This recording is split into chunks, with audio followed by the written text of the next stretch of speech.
Hello, my name is Mason Phillips-Cary. I teach at J.P. McCaskey in the School District of Lancaster, and I am in my second to last semester within my assessment curriculum and teaching with a concentration of STEM here at Millersville. And this is my action research plan, which is an implication of a GRC. So, recently this year, McCaskey has adapted what is known as a Gather, Reason, Communicate, also known as a GRC format, which is under the NGSS curriculum that we are trying to move to with the new Pennsylvania Steel standards that are coming out in 2025 and what are going to be taught within our classrooms. So my main aspect that I was trying to get across here is, can higher order thinking be achieved from phenomena-based learning, especially when we're supposed to be using this Gather, Reason, Communicate format that has been used recently but hasn't been used in its full frontal effect. Well, NGSS is all about phenomena-based learning, and a phenomena is something that students can see and observe in nature or by design. So my larger question here that I wanted to ask, now that I know that I wanted to select this format to really see how higher order thinking can be achieved, is to what extent will students within an honors chemistry class be able to engage in higher order thinking while completing a phenomena-driven gather, reason, communicate activity.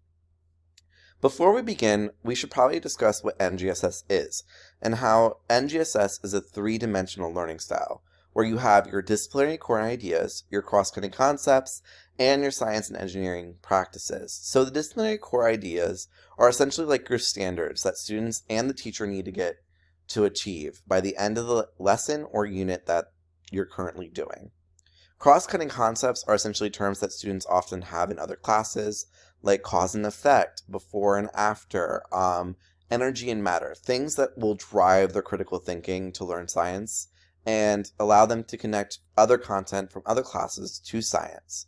And then finally, your science and engineering practices are practices that drive science learning and allow students to engage in those higher order thinking practices. So how does this learning style link to what a GRC is? Well, during a GRC phenomena-driven laboratory investigation, students are going to first gather with the phenomena. This means that they're going to complete activities in order to analyze how the phenomena works and ask questions and or see and test their understanding about what they are currently knowing about the phenomena. After students gather the information, make observations, and develop questions off of that, then students will probably engage with several science and engineering practices that will have them reason with it to determine what actually is happening on a smaller scale level and determine exactly what is taking place with the phenomena that they are observing. This can be done by analyzing data, having students complete models, having students do mathematic equations. All of those things are science and engineering practices that students are going to use in order to fully understand and analyze the phenomena. After they are fully done analyzing that phenomena, they are going to communicate this in a written format. Now, students are going to work through all the information that they gathered through the gather stage and the reason stage to display to me their understanding of what they finally gather from this. And in this, since they are actually accessing the higher order thinking in the reason stage, they're going to piece the puzzle pieces together and demonstrate that in their communicates, so I can fully see, did they engage in higher order thinking. So, now that I've gone over a little background of what NGSS is and what the Gather, Reason, Communicate is, it was time for me to finally sit down and actually research, but there was actually little to no research done for my topic, so I had to think outside the box and kind of focus on NGSS as a whole and higher order thinking as a whole and how both of these connect together. So my main focus here was to see how science and engineering practices drive higher order thinking. So I recently selected 4 current highlighted bullet points from my literature review. So Lau et al. Highlights that students need to learn information alongside conducting an investigation in order to fully learn science. If students have a flipped classroom where they're learning the information first in lab and then trying to struggle and figure it out, you're going to have a lot of misconceptions, where if they learn alongside it, everything will be smooth and coherent, and students will finally be able to apply the lab to what they're learning in the classroom. Tikimura Kiza stated that NGSS needs to have a cross-lateral focus, meaning that students engage better as learning students as they are investigating. So, as the investigation is happening, students need to learn. It kind of goes hand in hand with what Lau said. So, students really fully engage and learn if they are doing science as they are engaging and learning. What I mean by that is students need to be in the lab investigating and then all of a sudden learn the concepts after the lab and back into the classroom to fully resonate with that, and then go back into the lab and try again to see what actually worked and how it happened. Smith et al. Emphasized that students need to be modeled phenomena-based learning formats before fully engaging in them. This, I really wish I did before conducting my GRC, and I'll get into that a little bit later with the data analysis. But if students aren't modeled how to do phenomena-based learning, it's a struggle for them.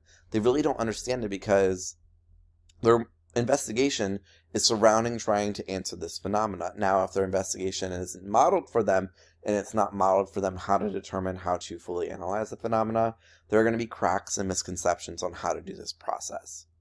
And then finally, Bleck et al. Demonstrated that higher order thinking can be achieved through phenomena-based learning while learning concepts along the way to display knowledge. Now, that basically is saying is students will go from science and engineering practice to science and engineering practice, engaging and reasoning with that information to be able to display their final understanding of the concept altogether. So students should just not know content about science by itself without investigating, and investigating can't be done without learning the content. So in all, there needs to be this parallel focus of how we need to learn science. Now that I did all this research, I know what I want to do, it's time for me to fully kind of understand what research design I wanted to do. Well, I wanted to see, first of all, if students can fully engage in a GRC, and second of all, if higher order thinking can be achieved by engaging in the GRC. So I wanted to do both a qualitatively and a quantitatively study. The qualitative part, we're going to be analyzed how well students engaged as a class through the gather and reasoning stages. And so they would be measured on a 5-point scale where 5 is the most engaged and 1 is the least engaged. And it'll be determined to see if the engagement that students have will also impact the higher order thinking towards the end. And the quantitative stage is students are going to complete that communication piece at the end and display their knowledge that they've gathered through the GRC. Now, even though the rubric that I created for them is a 20-point scale, 10% of that is the evaluation scale of how the phenomena works. And so that's what I'm going to pull out more to see how well students are fully able to analyze and evaluate their phenomena and achieve that higher order thinking. And then their scores will be averaged, so that way no student is fully singled out, and then correlated on a graph to see how well linearly whether there's an increase of the slope or a decrease of a slope. So students interacted with a total of 5 GRCs in total that spanned over 3 units that students had to complete. So the GRCs that the students completed were as follows. Hand sanitizer versus hand washing. We kind of tested to see why hand sanitizer dries on hands faster than you're washing your hands. Why a cork floats on water but a metal block sinks. How come when you leave a basketball outside in cold weather, it no longer is able to bounce? Fireworks popping at different colors. We tested on how different frequency of lights are produced by different elements and how that happens. And then finally, galvanized nails. Why builders use galvanized nails in constructions and homes now rather than iron-based nails due to the reactivity of metals. So those 5 GRCs spanned over at least 2.5 months. So I did use data from prior GRCs that were done before we conducted this action research plan to see how well students were able to fully engage in the GRC. Now, I did a graphical analysis of student engagement first. So as you can see, I have all the 5 GRCs on the x-axis and the mean score of how well students were able to engage from the 0 to 1, 5 scale being there. As you can see, within the first 3 GRCs, the hand sanitizer density and the basketball outside, engagement was very poor. So engagement increased for the density one, but decreased for the basketball one, just because it was basically information that students already were taught in previous sciences. It was just a review for them. So they already kind of knew the answers going into the GRC, but it was hard for them to pull out those like additional contents and allow them to fully like engage with the science that they were doing. They really just didn't want to do the model. They didn't really want to do the science and engineering practices. They just wanted to get to the end. And you'll see that this engagement and how they didn't really want to engage impacted their communicate scores on the next slide. However, for the last two, because since it was content that students really didn't know that well, they kind of were very engaged. They liked the lab activity that they had to do. They liked the questions that they were being asked. They completed all these SEP activities that allow them to engage in those higher order thinking aspects. And they even like really fully like wanted to figure out the answer. It just seemed like they didn't want to just sit there and not be able to determine things. They really wanted to engage and fully figure it out. And you can also see this by the standard deviation kind of decreasing. So overall, there was not an exponential, there was a linear growth of 0.6 for their slope for student engagement. And I feel like that was due to the prior activities not being fully like testing them, and then the later two actually testing what they knew and what they were learning. Now, the more important aspect is how well did the student engagement affect the GRC? Well, since they really weren't engaged in the first three, their communication scores were not really that great, with the average for like the first three either being between a 6 and a 5. Now realize that's 10 points of their communicate that they weren't just getting. And it was pretty, shocking. And the standard deviation of these values were very high, where you almost had values close to 5. So that means that the values were all the way from 0 to 10. However, for the last two, since students were fully engaged, the average jumped up all the way to the 7, and then for the last one all the way to an 8, where you had the slope on the linear graph increasing from 0.481 to really display. Now, the last two GRCs that were conducted were completed after I did my literature review, and I found out that if students were modeled the behavior that they would fully understand. And so I realized that students also needed to be modeled how to communicate their information and fully and effectively be able to like articulate every little aspect and piece that they needed to get across. So when I modeled that in the fourth GRC for them, it seemed as if students were able to finally get the scores that they wanted and desired.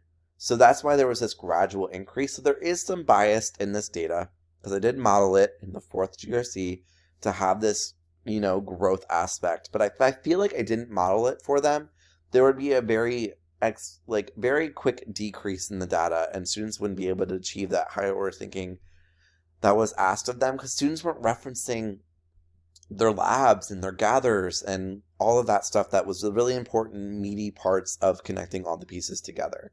So I feel like since they didn't do that in the first three, that in the latter two, I feel like I should highlight those aspects a little bit more. And the standard deviation values decreased across this as well. So, although the data isn't quite conclusive yet because there's only 5, and the data really doesn't show a gradual increase because the first 3 went down, but the last 2 allowed it to increase. I did find some things though. So if students are more engaged in the topic and their learning, they will have more buy-in and want to engage, and because of that, their expected behaviors and their learning will be able to achieve higher order thinking as well. Now, students didn't really read the rubric, so trying to get students to read the rubric as well would also be something that is important for them to do and it displayed to them before. And then I also want to highlight that students, if they were modeled the expected behaviors beforehand, they would rather do very well with it. However, what are my next steps? What do I want to do from this? So I want to continue working through collecting data because I really don't feel like I have a solid answer yet. And I really want to conclusively determine if students, if they engage with this gather, reason, communicate format, are able to be engaged and have higher order thinking. Then after I collect all this data, I really want to present the findings on my phenomena-based learning to my department about Bloom taxonomy, and hopefully my department has more buy-in with the GRC format. I really appreciate you listening to me. This was a very learning process through this GRC format, and I feel like I have a lot more work cut out for me now that I completed this action research project. Thank you so much, and I hope you guys have a great rest of your semester.